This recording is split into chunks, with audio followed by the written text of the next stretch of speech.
Hey guys, welcome to Mixed Max. Another day of 5 MCQs a day keeps FMG FOMO away. Day 57 आज question number 1 देखते हैं.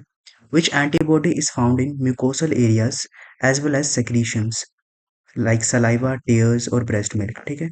Option A IgG, option B IgM, option C IgA, option D IgE.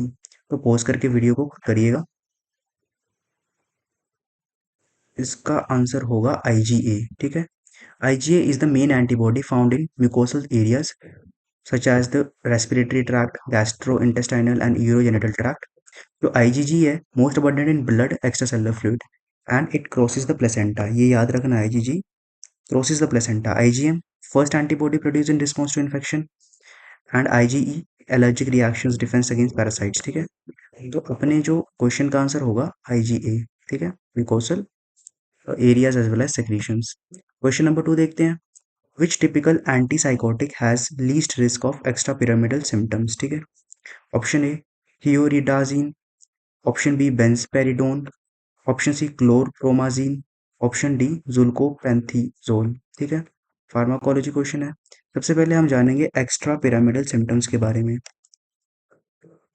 Extra pyramidal symptoms में अपना आ गया dystonia, parkinsonism, akathisia, tardive dyskinesia. Dystonia एक movement disorder है, causes the muscles to contract. ठीक है. Involuntary contract. Akathisia, it is also a movement disorder characterized by intense feeling of inner restlessness and uncontrollable urge to move. ठीक है. तो dystonia and akathisia both are movement disorders. Tardive dyskinesia neurological movement disorder है, results in involuntary repetitive body movements. ये सारे अपने आते हैं extra pyramidal symptoms में. ठीक है. तो क्वेश्चन में पूछा है which typical antipsychotic has least risk, सबसे कम होगा. तो इसका आंसर होगा थियोरिडाजिन. ठीक है. थियोरिडाजिन होगा इसका आंसर, क्योंकि it has lowest potency. Low potency typical antipsychotic है and it is a strong anti cholinergic and anti histaminic effects. ठीक है. Protects against EPS. ठीक है. क्वेश्चन नंबर 3 देखते हैं. Winging of scapula anatomy question है. At rest and on attempting movement is caused by paralysis of which muscles. ठीक है. तो ऑप्शंस में अपने trapezius, pectoralis minor, pectoralis major, serratus anterior and trapezius. ठीक है. तो winging of scapula can occur at rest as well as a attempting movement. ठीक है. तो ऐसा कुछ स्कैपुला दिखता है अपने को, विंग शेप. ठीक है. ये ऑन अटेम्प्टिंग मूवमेंट है और ये एट रेस्ट. ठीक है. तो जो scapular winging at rest, it is caused due to at rest it is caused due to paralysis of trapezius muscle, while winging of scapula at attempting movement on attempting movement serratus anterior के paralysis से. ठीक है. फिर से repeat करता हूँ. winging of scapula at rest is caused due to paralysis of trapezius muscle. ठीक है. and winging of scapula at movement on attempting movement is caused due to paralysis of serratus anterior. ठीक है. Question number 4 देखते हैं. Specific microscopic features of oligodendroglioma. ठीक है.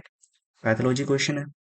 Option A fried egg appearance and chicken wire capillaries. B rosenthal fibers, eosinophil granular bodies. C pseudoparasitic necrosis and glomeruloid proliferation, homer white rosettes and small round blue cells. तो इसका answer होगा fried egg appearance and chicken wire capillaries. सबसे पहले अपन जानते हैं ओलिगोडेंड्रोग्लियोमा के बारे में. ठीक है. तो अपना जो ओलिगोडेंड्रोग्लियोमा है, it's a type of glioma that arises from oligodendrocytes. Oligodendrocytes अपने glial precursors in the brain. ठीक है. Primarily occur in adults but can also occur in children. ठीक है. ये इसका हिस्टोलॉजिकल स्ट्रक्चर है. चिकन वायर कैपिलरीज कैसे होते हैं? चिकन वायर ऐसा दिखता है अपने को. तो अपने हिस्टोलॉजिकल स्ट्रक्चर में थोड़ा सिमिलर दिख रहा है. ठीक है. और फ्राइड एग अपीयरेंस भी है इसमें ऐसी ऐसी. ठीक है. तो याद रखना ओलिगोडेंड्रोग्लियोमा में चिकन वायर कैपिलरीज होंगी और फ्राइड एग अपीयरेंस होगी. ठीक है. Question number 5. Anti arrhythmic drug that is atropine mimetic. ठीक है. Atropine mimetic anti arrhythmic drug कौन सा होगा? जो एट्रोपिन अपन देते हैं mainly in cases of heart cases वगैरह में देते हैं, हार्ट फेलियर्स वगैरह में. इंट्रामस्कुलर इंट्रावेनस भी देते हैं हम. ठीक है. तो ऑप्शन ए है disopyramide, B procainamide, C quinidine, D flecainide. नाइड, ठीक है।